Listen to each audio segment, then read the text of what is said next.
Good morning everyone. Welcome to CA Inter Fast Track Batch May 2021 lecture number 14 taxation. आपने last lecture में मेरे पास gratuity, pension, leave encashment, retrenchment compensation, voluntary retirement ये सारे topic कर लिए थे। सवाल मैं उम्मीद कर रहा हूं कि आप घर से ट्राई कर रहे हो। मैं प्रोविजंस पे जोर दे रहा हूं। अगला टॉपिक आज हम शुरू करेंगे जिसका नाम है प्रोविडेंट फंड। काफी इंपॉर्टेंट है। क्या होता है प्रोविडेंट फंड? भाई रिटायरमेंट के टाइम पे या डेथ के बाद एम्प्लॉय के पास या उसके फैमिली मेंबर्स के पास कुछ एक पैसा रहे एंड में आके, क्योंकि जब तक तो जॉब कर रहा है तब तक तो सैलरी आ रही है, लेकिन एक बार अगर रिटायरमेंट या डेथ होगी, कुछ हो गया, तो उस टाइम पे पैसे, घर का गुजारा कैसे चलेगा?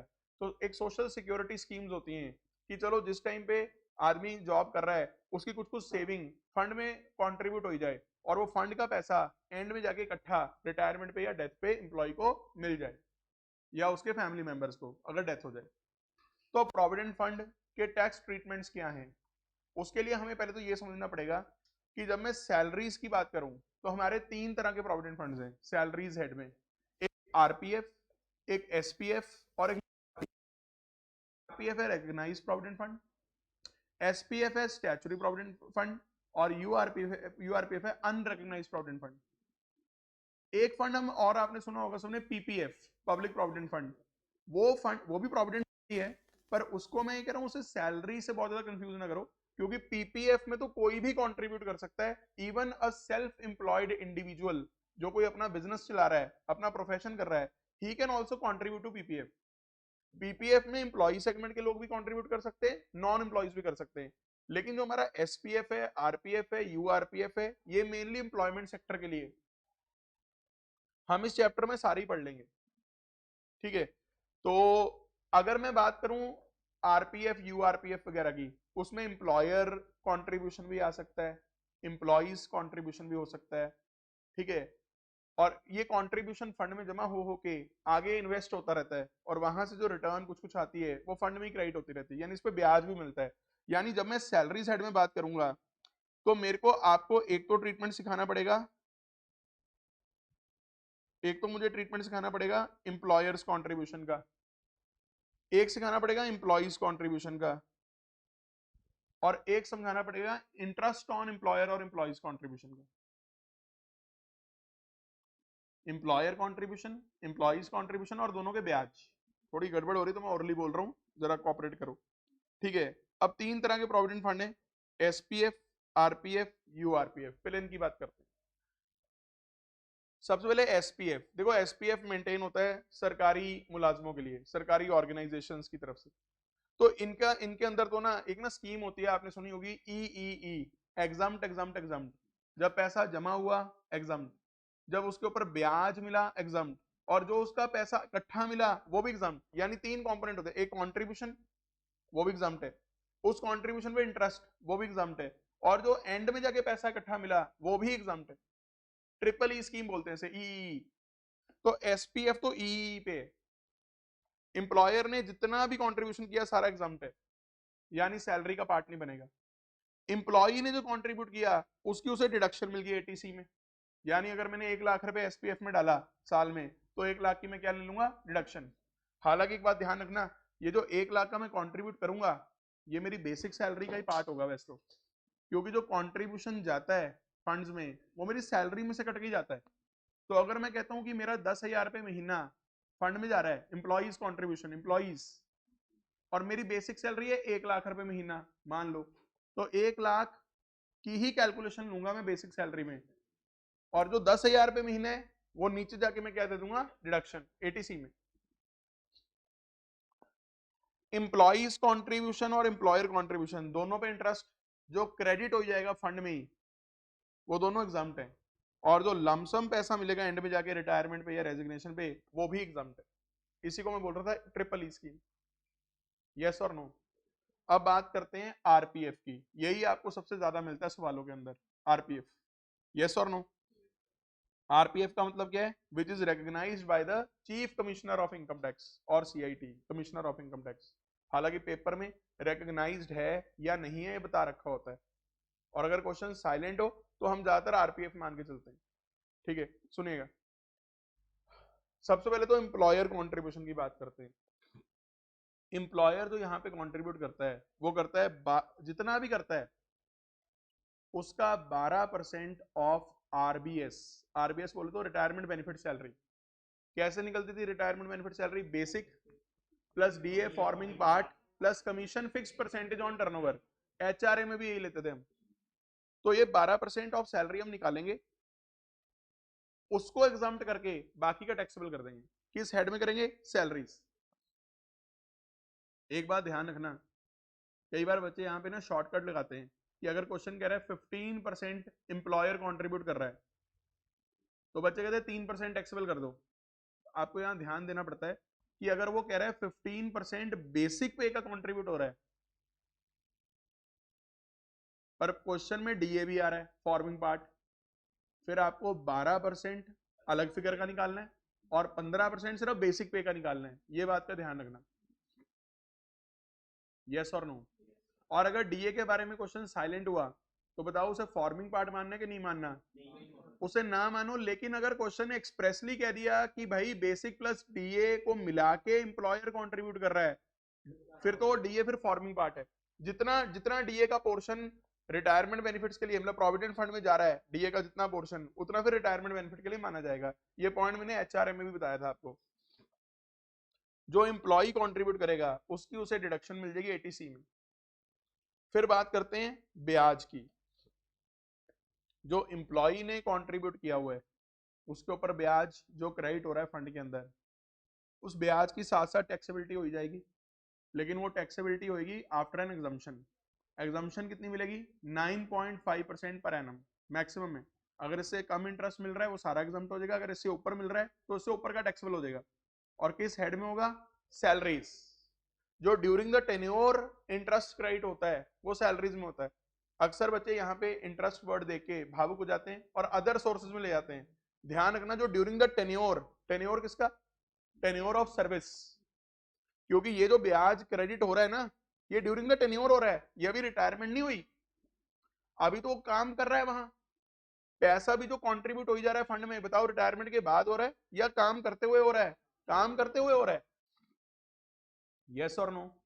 तो ड्यूरिंग द इंटरेस्ट क्रेडिट हो रहा है वो भी कहां जाएगा? सैलरीज। चाहे वो एम्प्लॉयर कॉन्ट्रीब्यूशन का इंटरेस्ट है चाहे वो एम्प्लॉय का है, और दोनों में क्या पॉइंट है? 9.5%। ये तो बातें होगी ड्यूरिंग द टेन्योर की। आरपीएफ की रिटायरमेंट या डेथ के टाइम की क्या सीन है? अब बताओ फंड में क्या क्या पैसा लग चुका है? एम्प्लॉयर कंट्रीब्यूशन, एम्प्लॉइज कंट्रीब्यूशन, दोनों के ब्याज ये पड़े हुए हैं फंड में। कब मिलेंगे? रिटायरमेंट अथवा डेथ जो भी है, या रेजिग्नेशन पे भी आप निकलवा सकते हो। लेकिन इसके लिए हमें पॉइंट पढ़ना पड़ेगा कि अगर आप नोट 1 की कुछ सिचुएशन में फॉल करते हो तो ये लमसम अमाउंट भी आपकी एग्जाम्प्ट हो जाएगी। हाँ कि ना? तो आओ देखते हैं नोट 1 में ऐसा क्या लिखा है। लमसम पेमेंट जो आरपीएफ की मिलेगी वो एग्जाम्प्ट हो जाएगी अगर आप तीनों में से कोई भी शर्त पूरी कर लेते हो। अगर आप तीनों में से कोई भी शर्त पूरी कर लेते हो। यस और नो? पहला, आपने कंटिन्यूअस सर्विस करी वहां 5 इयर्स और मोर के लिए। आपने एक जगह एम्प्लॉयमेंट ली, 10 साल काम करा, वहां आरपीएफ में पैसा आपका जमा हो रहा था, 10 साल के बाद आपने वो पैसा निकाल लिया, एग्जाम्प्ट है। फर्स्ट पॉइंट में कवर हो गया। दूसरा, आपने आपने नई एम्प्लॉयमेंट ली 5 साल से पहले ले ली, मतलब आपने 2 साल बाद ही रिटायरमेंट, मतलब एक जगह से आपने रिजाइन कर दिया और न्यू एम्प्लॉयमेंट ले ली। अब न्यू एम्प्लॉयमेंट भी जहां ली आपने उसके यहाँ पे भी आरपीएफ है, तो आपने क्या करा? पैसा ना निकलवा के अपना वो बैलेंस नए एम्प्लॉयर के आरपीएफ बैलेंस में ट्रांसफर कर दिया, और जब दूसरे एम्प्लॉयर के पास से आपने छोड़ा तो टोटल जो पीरियड था वो 5 ईयर से ज्यादा हो गया कंटिन्यूअस। तो ऐसे में भी जहां 5 साल के बाद पैसा आप निकलवा रहे हो आरपीएफ में से, फुल एग्जाम्प्ट है। तीसरा, आपने 5 साल से पहले छोड़ा पर इस वजह से छोड़ा कि कोई ऐसी घटना हुई, दुर्घटना हुई या ऐसा कुछ हुआ तो आपके कंट्रोल में नहीं था। जैसे आपके एम्प्लॉयर का बिजनेस ही खत्म हो गया, बंद हो गया, आपको छोड़ना पड़ा। आपका कोई एक्सीडेंटल केस हो गया, कोई बीमारी होगी, वो फिर आपको प्रूव करना पड़ेगा। तो ऐसे केस में भी अगर पैसा निकलवाया जाता है दैट इज टैक्सेबल। अब सवाल एक और आता है कि सर अगर कोई भी कंडीशन में हम ना रहे हुए फिर क्या होगा? फिर अगर आप ऐसा निकलवा लेते हो और इनमें से कहीं भी फॉल नहीं करते, फिर लमसम अमाउंट टैक्सेबल किया जाएगा, पर सिर्फ उतना पोर्शन टैक्सेबल किया जाएगा जो पहले एग्जम्प्ट किया गया था। जो पहले, बताओ पहले क्या क्या एग्जम्प्ट किया गया था? एक तो 12% से ऊपर वाला सिर्फ एम्प्लॉयर कंट्रीब्यूशन टैक्सेबल किया गया था, यानी 12% तक एग्जम्प्ट किया था। जितना भी 12% आपने एग्जम्प्ट किया था वो टैक्सेबल करना पड़ेगा। एक तो आपको एम्प्लॉयर कंट्रीब्यूशन, बताओ एम्प्लॉय कंट्रीब्यूशन का क्या क्या किया था? उसकी तो आपने डिडक्शन ली उसका कुछ नहीं होगा। उससे तो मैंने कहा ना, बेसिक सैलरी में आप लिखते ही रहे हो, सिर्फ नीचे क्या देते रहे हो? डिडक्शन। यस और नो? और बताओ दोनों के ब्याज का क्या करा था? 9.5% तक एग्जम्प्ट किया था, तो उतना आप टैक्सेबल करो। ये फिगर्स आपको कैलकुलेट करनी पड़ेगी, कैलकुलेशन है थोड़ी इसमें, सवाल इसके करवा रखे हैं, पर एक बार प्रोविजन तो समझ लो। हमारे आईसीआई के जो क्वेश्चंस हैं उसमें इसके कैलकुलेशन के क्वेश्चन नहीं है वैसे, पर मैंने आपको बुक में करवा रखे हैं। स्टडी मैट में ये वाले क्वेश्चन नहीं मिलेंगे आपको। कौन से वाले? कि अगर लमसम अमाउंट टैक्सेबल करनी पड़ेगी तो कैसे होएगी, पर बता रहा हूं कैसे होएगी, कि जितना पहले पहले एग्जम्प्ट किया था उतना उतना आप क्या कर दो? टैक्सेबल। यस और नो? क्या आपको मेरी बात समझ में आ रही है?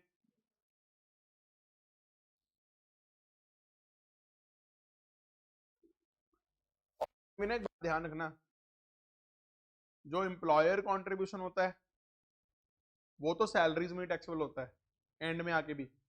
जो इंटरेस्ट ऑन एम्प्लॉयर्स कंट्रीब्यूशन होता है वो भी सैलरीज में होता है, लेकिन जो इंटरेस्ट ऑन एम्प्लॉइज कंट्रीब्यूशन होता है ना, वो अदर सोर्सेज में चला जाता है। ये मेन नोट्स में मैंने कवर किया हुआ, यहाँ पे नहीं आ रहा, आप चेक करना, इसका न्यूमेरिकल भी करवा रखा है। वो अदर सोर्सेज में लेके गए होंगे। जो लमसम पेमेंट पे इंटरेस्ट है आपका टैक्सेबल करना पड़ गया अगर, तो नॉर्मली तो है।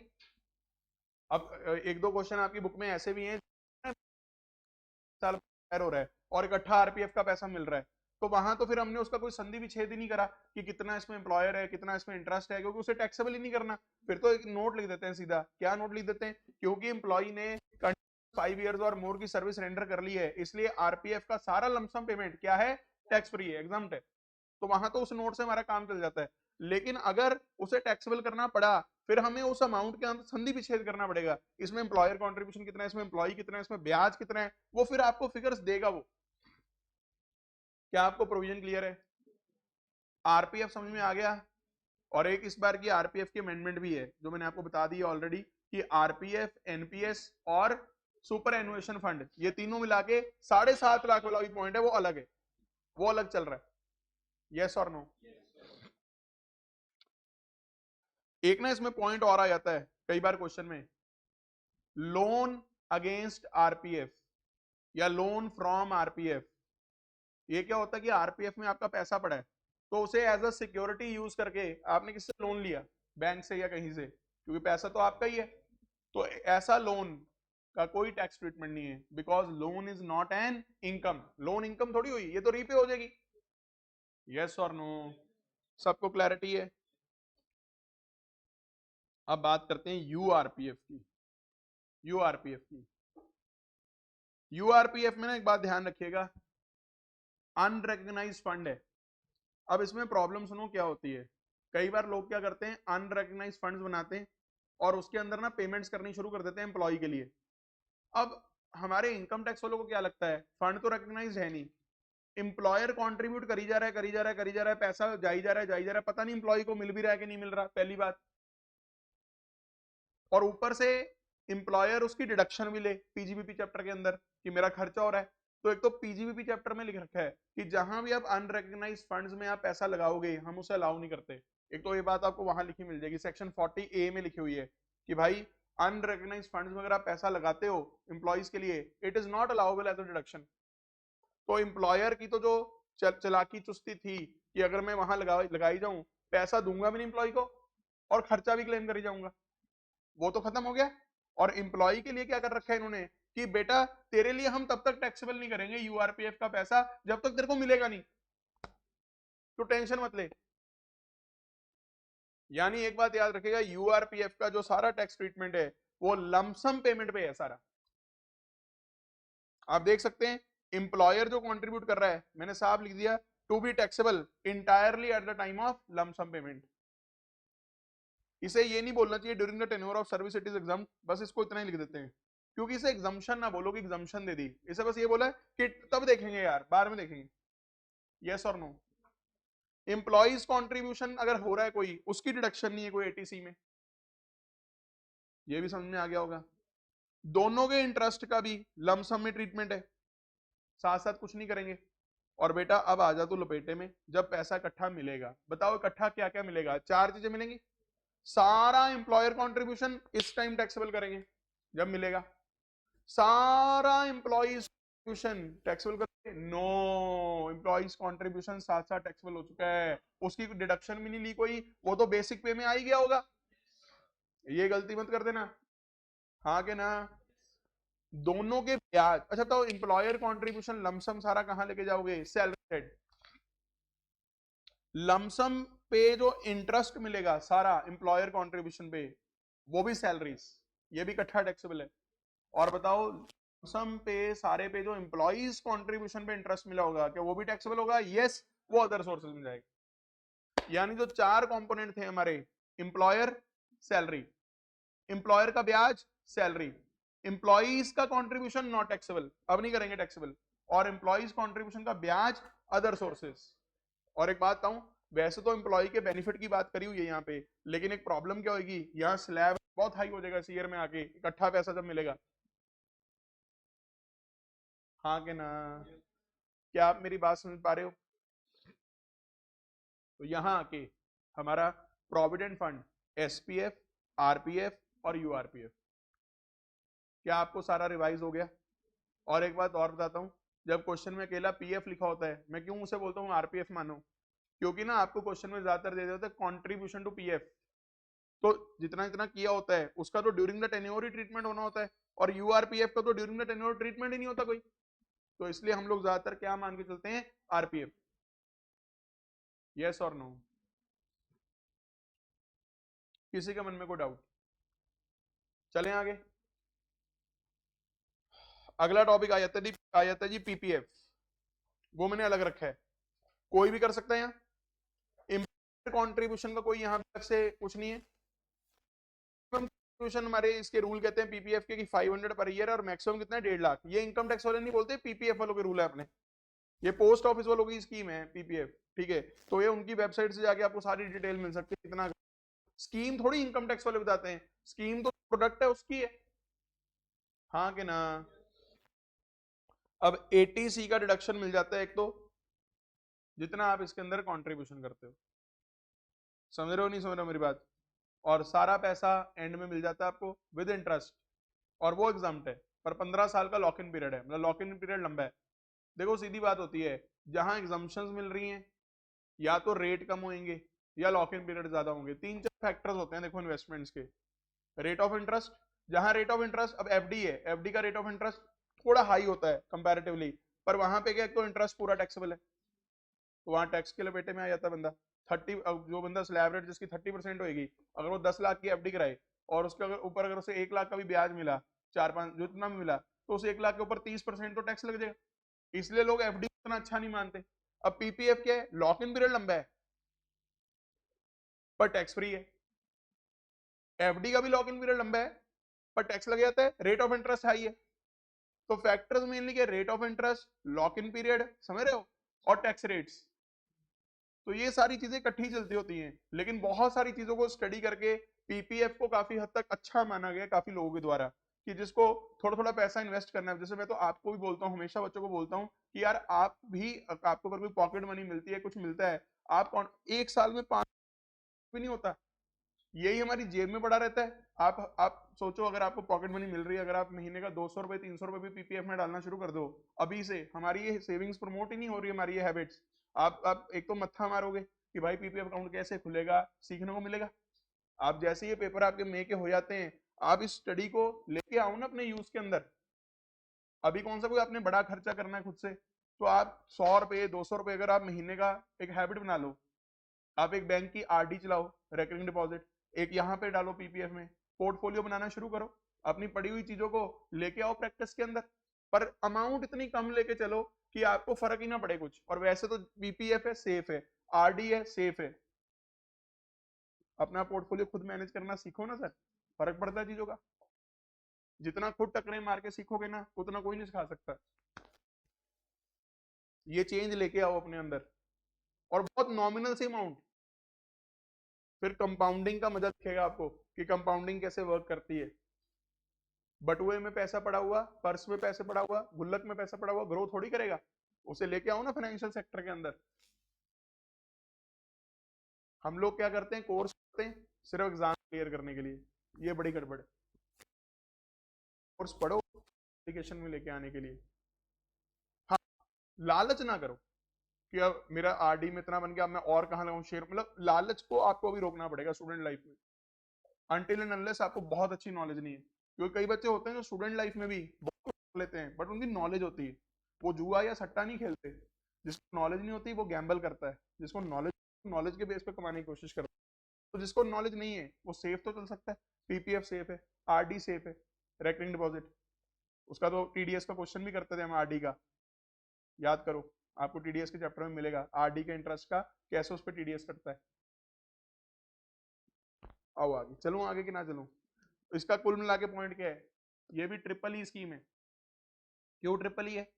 पैसा लगाया डिडक्शन मिल गई, इंटरेस्ट टैक्स फ्री है, और जो लमसम पेमेंट है वो भी टैक्स फ्री है। ट्रिपल ई है। पर लॉक इन पीरियड लंबा है 15 साल। एफडी तो साल की भी हो जाती है, 6 महीने की भी हो जाती है एफडी, तो जितनी मर्जी देर की करवा लो। हाँ कि ना? सही कह रहा हूँ? कुछ समझ में आ रहा है मैं क्या चाह रहा हूँ? एक हैबिट बनाओ, जैसे ही एग्जाम हो जाए ना सबसे पहले पीपीएफ अकाउंट खुलाओ, आरडी अकाउंट खुलाओ। अभी मत करना, अभी पेपर दे लो। मैं खुलवाया पीपीएफ, थोड़ा थोड़ा जमा कराना शुरू करो, मजा आएगा आपको। कुछ समझ आएगा कि हम जो पढ़ रहे हैं यार उसकी एप्लीकेशन है सारी। यस और नो? पर करना फ्री टाइम में प्लीज, अभी मे का पेपर कर लो।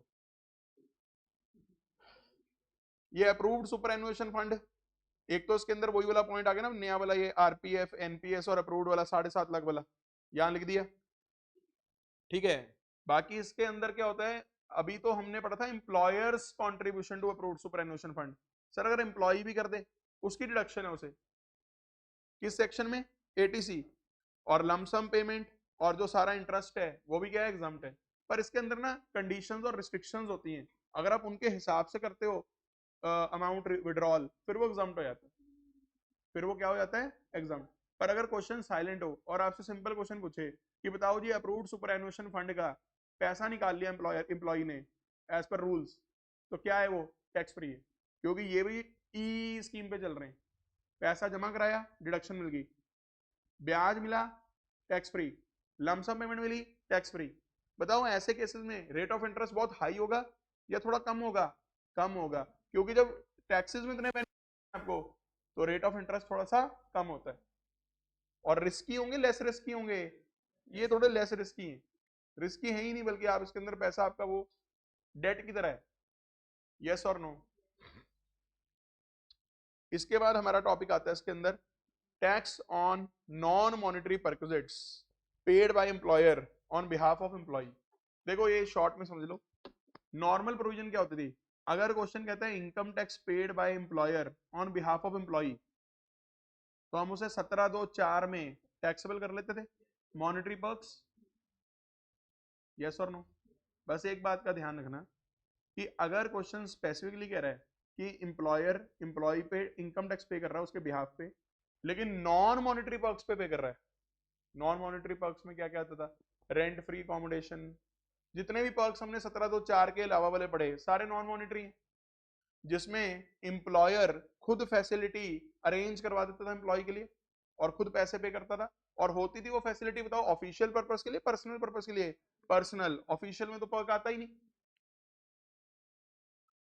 अब हमारा लॉ ये बोलता है, इनकम टैक्स लॉ, कि भाई अगर एक एम्प्लॉयर एम्प्लॉय के बिहाफ पे नॉन मॉनिटरी पर्क्स पे टैक्स पे कर देता है, सिर्फ उस कंपोनेंट पे, उतना एग्जाम्प्ट है। अब इसे प्रोपोर्शनेटली निकालना पड़ेगा। जैसे मान लो अगर किसी एम्प्लॉय की सैलरी इनकम 10 लाख है और इसमें 9 लाख तो शामिल है नॉर्मल नॉर्मल सैलरी, मतलब बेसिक अलाउंसेज और वो सारा, और 1 लाख का मान लो शामिल है non monetary perks. Simple example ले रहा हूं, ये 1 लाख रुपए आरएफए वैल्यूएशन है, तो आपको पता क्या करना पड़ेगा, 10 लाख पे पहले टैक्स निकालो, वो जो टैक्स आएगा उसे डिवाइड 10 लाख से ही कर लो, वो टैक्स बन गया 10 लाख पे, फिर निकालो 1 लाख पे कितना बनता है प्रोपोर्शनेट, उतना जो टैक्स बनेगा 1 लाख पे उतने तक आप लोग इनकम में नहीं जोड़ोगे एम्प्लॉय की। यानी अगर 1 लाख पे टैक्स बना, मान लो 10,000 सपोज प्रोपोर्शनेट कैलकुलेशन करके, और एम्प्लॉयर एम्प्लॉय के लिए टैक्स पे कर रहा है 15,000, तो 5,000 का जो एक्सेस है वो आपको सैलरी में जोड़ना पड़ेगा as a perk, monetary perk. देखो अगर क्वेश्चन सिंपल कहता है income tax paid by employer on behalf of employ, फिर हम ये कैलकुलेशन नहीं करते, फिर तो सीधा टैक्स जोड़ो, सैलरी का पार्ट है 17 तो 4। लेकिन अगर क्वेश्चन ऐसा कुछ कहानी डाल लेता है, अच्छा मैं आपको ऐसे सही बताऊं, ये कहानी वाले क्वेश्चन है नहीं आईसीआई के अंदर, दो तरह के क्वेश्चन है, या तो सीधा ये बोलता है कि टैक्स पे कर दिया एम्प्लॉयर ने एम्प्लॉय के लिए इनकम टैक्स, वो जोड़ लेते हैं हम, या क्वेश्चन कहता है इनकम टैक्स पे कर दिया एम्प्लॉयर ने एम्प्लॉय के लिए नॉन मॉनिटरी पर्क्स पे, वो एग्जम्प्ट कर देते हैं। मैं तीसरी किस्म क्या बोल रहा हूँ कि वो ये ना बताए कि उसने मॉनिटरी पे वगैरह के नॉन मॉनिटरी पे वगैरह, वो सिर्फ ये बोले 15,000 पे कर दिया, तो ऐसे में आपको हो सकता है कैलकुलेशन करनी पड़े कि 15,000 पे जो उसने पे करा, अगर तो सारा नॉन मॉनिटरी पे है फिर तो आप उसे टैक्स फ्री कर दोगे, लेकिन अगर वो मॉनिटरी पे भी हुआ नॉन मॉनिटरी पे भी हुआ, फिर आप कौन से वाले कंपोनेंट को टैक्स फ्री कर दोगे, नॉन मॉनिटरी वाले को। किस सेक्शन में, 1010 CC। ऐसे क्वेश्चन है नहीं हमारी बुक के अंदर, नोट्स के अंदर, पर आपको बस एक पॉइंट आपके जहन में डाल दिया कि अगर कहीं ऐसा कुछ आ गया तो आप थोड़ा वहां पे कैलकुलेशन बेस्ड काम भी आपको करना पड़ सकता है। इसके लिए देखो मैंने क्या लिखा है, नॉर्मली अगर एम्प्लॉयर इनकम टैक्स पे करे एम्प्लॉय के बिहाफ पे, ये अमाउंट टैक्सेबल होती है 17,4 में, लेकिन अगर टैक्स पे करा गया in respect of non monetary perks, such amount paid by employer is exempt. और इसके लिए हमें क्या करना पड़ सकता है, इफ टैक्स पेड, कौन टैक्स पे कर रहा है, employer, is greater than tax on non monetary perks, then excess amount is taxable under section 17(2)(4। पहले मैं इसका न्यूमेरिकल करवाता था 2 साल पहले तक, पर अब आपके बैच के अंदर भी मैंने नहीं करवाया था क्योंकि कभी आईसीआई ने टेस्ट नहीं करा।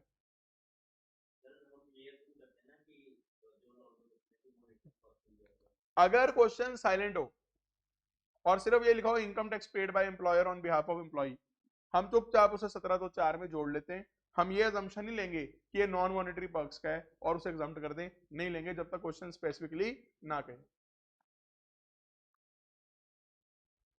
और हमारी प्रीवियस सैलरी का last topic, profits in lieu of salary. In lieu of का मतलब क्या होता है, उसकी जगह पे। अब कुछ एम्प्लॉयर क्या करते हैं, सैलरी के नाम से ना देके बाद में आपकी पेंशन बढ़ा के दे दी, आपको कुछ और बेनिफिट्स एंड में जाके बढ़ा के दे दिया, किसी और नाम से बोल के बढ़ा के देना शुरू कर दिया। अब इनकम टैक्स वाले कहते हैं भाई अल्टीमेटली आप उसको इन ल्यू ऑफ सैलरी कुछ भी दोगे, हमारे लिए तो सैलरी है। तो profits in lieu of salary भी स्पेसिफिकली सैलरी के मीनिंग में आती है। बीकॉम में काफी इंपॉर्टेंट क्वेश्चन बनता है कि profits in lieu of salary पे नोट लिखो, हमारे आईसीआई ने इतना नहीं पूछा, पर और वैसे भी जब आप कैलकुलेशंस करते हो कभी मैंने अलग से आपको हेडिंग नहीं बनवाई कि profits in lieu of salary अलग लिखो, तो बस एक थ्योरेटिकल टॉपिक है, एक बार सुन लो। जितना भी यूआरपीएफ से पैसा निकलेगा एंड में आके, अनरिकग्नाइज्ड फंड से निकलेगा, वो सारा आपका profit in lieu of salary है कि आपने साथ साथ जमा करा दिया, सैलरी दी नहीं आपने, बाद में जितना भी पैसा इकट्ठा मिल रहा है वो सैलरी है, तो इसे भी टैक्सेबल करेंगे नहीं करेंगे, करेंगे।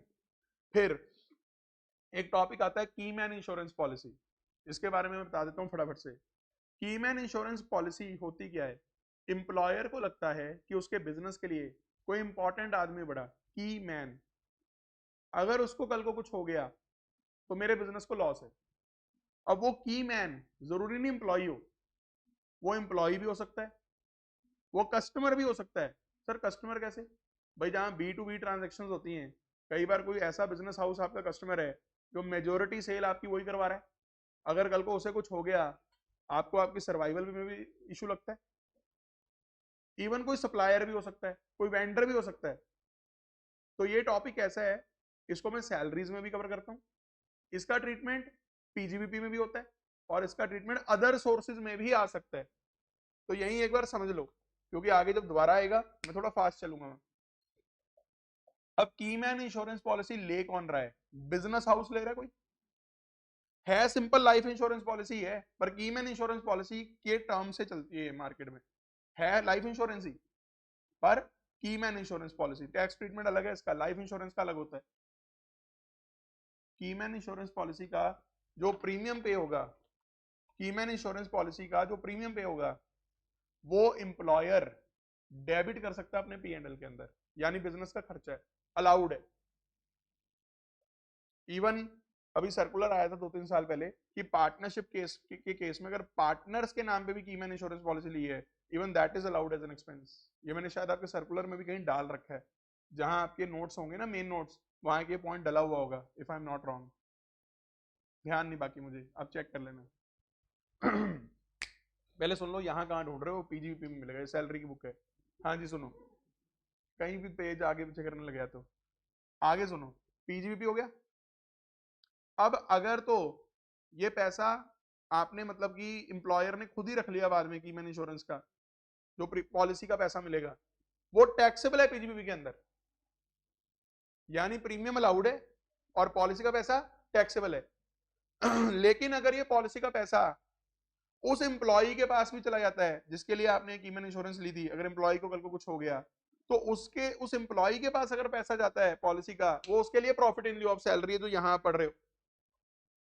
और अगर जिसके लिए आपने कीमैन इंश्योरेंस पॉलिसी ली थी वो आपका एम्प्लॉय नहीं था, आपका कस्टमर था या आपका सप्लायर था, और उसके पास अगर पैसा गया तो उसके अदर सोर्सेज है, यानी अगर बिजनेस वाले के पास ही आया तो उसका पीजीपी है, मुलाजिम के पास गया सैलरी है, और अगर कस्टमर वेंडर सप्लायर के पास गया तो अदर सोर्सेज है, और जिसने प्रीमियम की पेमेंट करी है उसके लिए P&L में डेबिटेड है अंडर पीजीबीपी। हाँ कि ना? एक इससे रिलेटेड छोटा सा पॉइंट और रिलेट करवा देता हूं।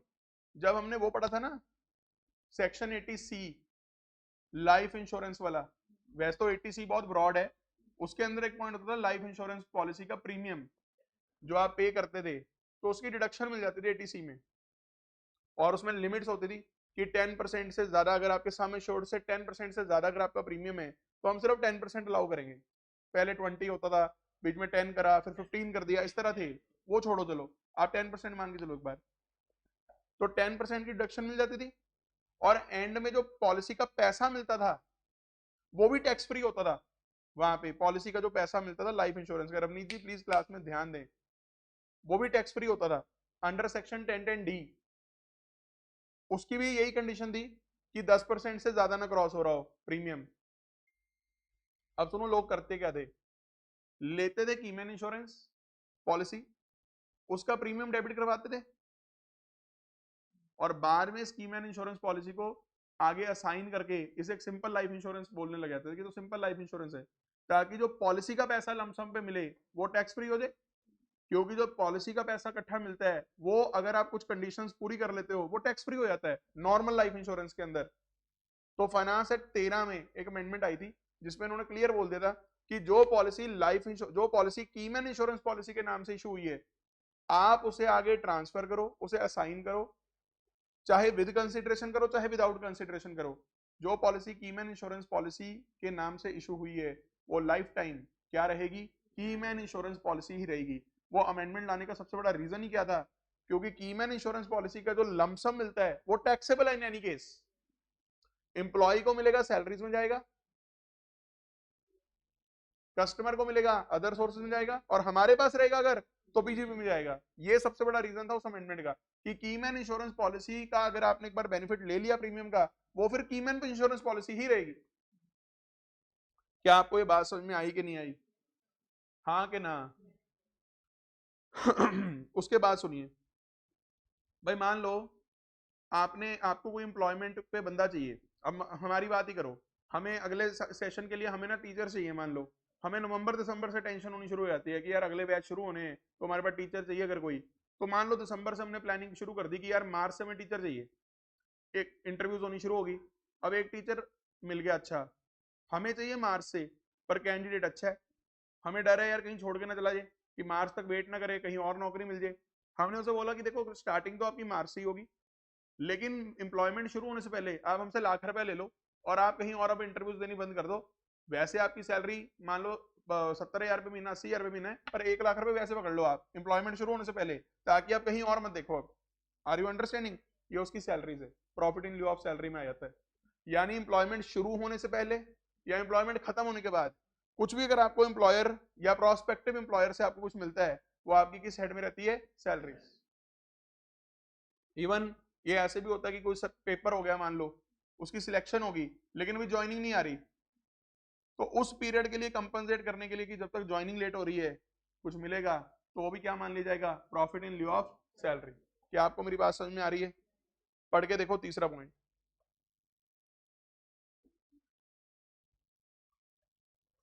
हाँ जी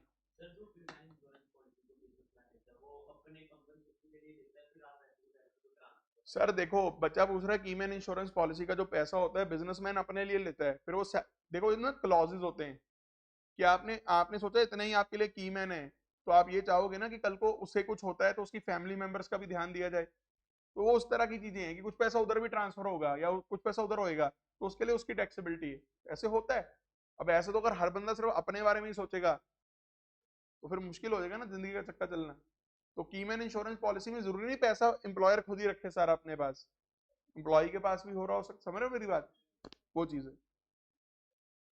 gratuity, commuted pension, provident fund जो भी पीछे पढ़ के आए हो, जो उनके टैक्सेबल पोर्शंस हैं, वो सारे भी क्या हैं? Profits in लिeu of salary. Terminal compensation, जो एंड में आके मिल रहा है आपको छोड़ने का, या कोई टर्म्स एंड कंडीशंस मॉडिफाई हुई आपकी। एक ना इसके अंदर मैंने केस स्टडी कवर की हुई है कि जब पार्टीशन हुआ हिंदुस्तान पाकिस्तान का, तो कोई पाकिस्तान में मान लो जॉब कर रहा था पर उसे बाद में हिंदुस्तान शिफ्ट करना पड़ा, पर उसका घर बार सारा बड़ा नुकसान हुआ, तो उसने एम्प्लॉयर से उसकी वो मांगी कंपनसेशन, और एम्प्लॉयर ने कर भी दी, but that is not salaries, because that is not a modification in the terms and conditions of your employment. वो अदर सोर्सेज में जाएगा। ये केस स्टडी दे रखी है मैंने, लक्ष्मण दास करके है, एंड में पड़ी हुई है। और अगर कुछ ऐसा है कि शुरू में आपके अंदर आपके भीतर जो डिसाइड हुआ एम्प्लॉयर एम्प्लॉय के अंदर, लेकिन बाद में वो मॉडिफाई करवाना चाह रहा है एम्प्लॉयर, पर आप उसके बदले में क्या ले रहे हो? Compensation, that is salaries. That is. तो क्या आपको मेरी बात समझ में आई सारी? अब सुनो ध्यान से, मेरी आपसे ये एक्सपेक्टेशन है कि आप हमारे बुक के तो सारे करो ही करो जो हमने करवा रखे हैं मेन क्लास में, जो यहाँ पे भी आईसीआई की इलस्ट्रेशंस हैं इसकी भी एक बार सारी की निगाह मार दो। काफी तो क्वेश्चन क्लास में कवर्ड है, कुछ अगर एक आधा क्वेश्चन ऐसा हुआ जो नहीं कवर्ड होगा क्लास में, वो सिंपल होगा। समझ रहे हो? और प्लीज खत्म करो यार अब इसको। गेटिंग द पॉइंट और नॉट? सैलरीज थोड़ा लंबा टॉपिक है, आपको पता ही है, बट कर दो एक बार लग के कि हाँ यार मेरे को साइड पे करना है। सारी इलस्ट्रेशन अब मेरे हिसाब से आपकी होनी चाहिए, क्योंकि सारे टैक्स ट्रीटमेंट मैंने आपके कवर कर दिए। और to be on a safe side, उठाओ उठाओ लेटेस्ट स्टडी मटेरियल जो हमारी वेबसाइट पे डला हुआ है, मई 2021 वाला। कर लोगे? एक एक पॉइंट की बारीकी में जाके डाउट्स पूछो, कोई टेंशन नहीं है। और बहुत अच्छा हो जाएगा अगर आप साथ में आरटीपी वगैरह वो भी कर लो, तो बेस्ट है, क्योंकि वैसे उसके लिए मैंने आपको क्वेश्चन बैंक ही दे रखा है, तो क्वेश्चन बैंक भी अगर आप कर लोगे वो भी काफी है। अमेंडमेंट्स जहां जहां छोटी छोटी हैं वो आपके जहन में होंगी। एक तो डिविडेंड वाला पॉइंट मैंने कहा आपको ध्यान रखना है, समझ रहे हो? और कौन सा पॉइंट ध्यान रखना है? रेजिडेंशियल स्टेटस के अंदर वो तो जो पॉइंट है ना वो इतना कहीं यूज नहीं होगा, देखना। एक क्वेश्चन में यूज हो रहा है आपके ना मेन नोट्स हैं एक जगह, उसके अंदर जो क्वेश्चन बैंक है ना मेन नोट्स के अंदर दूसरा तीसरा क्वेश्चन ही है, उसके अंदर एक जगह पे दिखाना टेक्निकल फीस वाला क्वेश्चन है, उसके अंदर ना वो है इंडियन सिटीजन जो बाहर सेटल्ड है, इंडिया आ रहा है वो, तो उसमें मैंने वो वाला पॉइंट लिखा हुआ कि 182 डेज रहेगा तो वो रेजिडेंट बनेगा। तो उसमें एक लाइन और ऐड हो सकती है, क्या? और ही स्टेज फॉर 120 डेज और मोर, जो अमेंडमेंट आई थी, तो भी वो रेजिडेंट बन जाता है ना। हालांकि आंसर उसमें चेंज नहीं हो रहा क्योंकि उसमें आई वो 90-91 दिन रहा है, तो 120 दिन वाली भी कंडीशन पूरी नहीं हो रही। और एक चीज ना आप रेजिडेंशियल स्टेटस वाले में और कर सकते हो कि जब आंसर लिखोगे एज पर section 6(1) an individual is considered to be a resident in India, a point 182 days और मोर, और 60 डेज और मोर एंड 365 डेज और मोर, वो हो गया। एक तो ये बंदे रेजिडेंट बनते थे, और he can be a resident if he satisfies 6(1)(a) जो नया आया था कि वो 3 कंडीशंस, अगर आप सिटीजन ऑफ इंडिया हो, 15 लाख से ज्यादा कमा रहे हो, और अगर आप कहीं और टैक्स नहीं पे कर रहे हो, तो उस केस में भी आपका वो आ जाता था कि आप रेजिडेंट बन गए। तो एक लाइन आ सकती है। स्पेशल कैटेगरी लिखने की जरूरत नहीं है, क्योंकि जब तक क्वेश्चन में नहीं आ रही स्पेशल कैटेगरी, जब तक क्वेश्चन में स्पेशल कैटेगरी नहीं आ रही, वो लिखने की जरूरत नहीं। वरना फिर तो स्पेशल कैटेगरी के वो भी समझाने पड़ेंगे। इंडियन सिटीजन जो शिप मेंबर ऑफ शिप जा रहा है, जो बाहर से आ रहा है, वो सब तो हम लिखते नहीं अगर नॉर्मल क्वेश्चन हो। मतलब नॉर्मल क्वेश्चन के अंदर आपकी वो वाली चीजें ऐड होगी कि या तो ये 2 कंडीशंस पूरी कर ले तो रेजिडेंट है, या फिर वो रेजिडेंट बनेगा एज पर 6(1)(a)।